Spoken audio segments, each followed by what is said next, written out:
where I'm in life now, gospel truth, because my dad wouldn't have known because it happened all so late. My dad used to come into the ground with me. My dad used to go in the D club. And he was with my brother-in-law that day. As I'm walking up the tunnel, I wanted to run into the D club and say, Dad, I'm playing.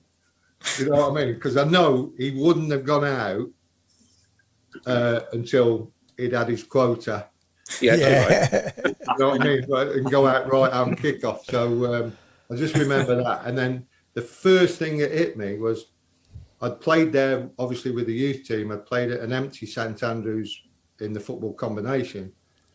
Was how smaller the pitch looked with the crowd in. That was the one thing that hit me. Right. God, you know, it looked so narrow and a little bit longer, but so that was the first things that sort of went through my head. One, I wanted to run in the D club and tell my dad I was playing, and two, when I actually got to the railway end, was looking up and thinking how much smaller the pitch looked. Oh, really?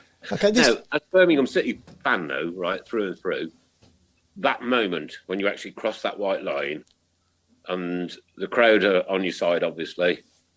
I mean, look, I'd love to. There's all things that go through, Nick. Tony, I'd love to flick a burger in one of the stands and serve it to somebody just so I could get a wage slip with Birmingham City crest on it. I'd love it.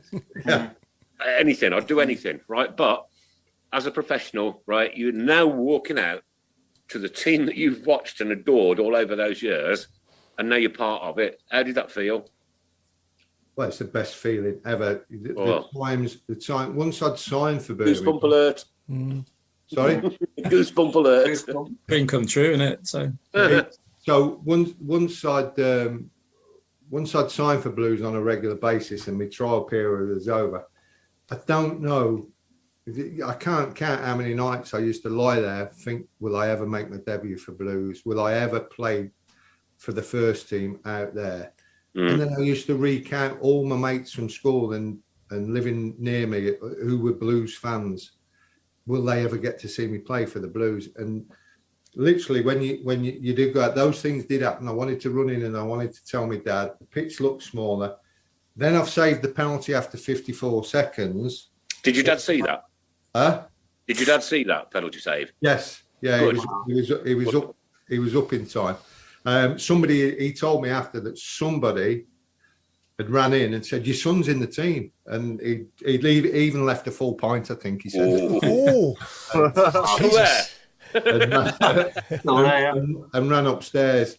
And so as a goalkeeper, as the ball's getting moved around the pitch and it's up the top end and you've got a corner four or whatever, there's so many things that can go through your head. For the first and foremost is please don't make a mistake. Please don't let the team down. Don't let the supporters down. Or if I make a mistake, you know, when I go back to Tamworth, there's going to people reminding me of my mistake. They won't remind me of my penalty save that I just made. But I did feel 10 feet tall because I'd saved a penalty with my first touch on my debut for the team that I adored.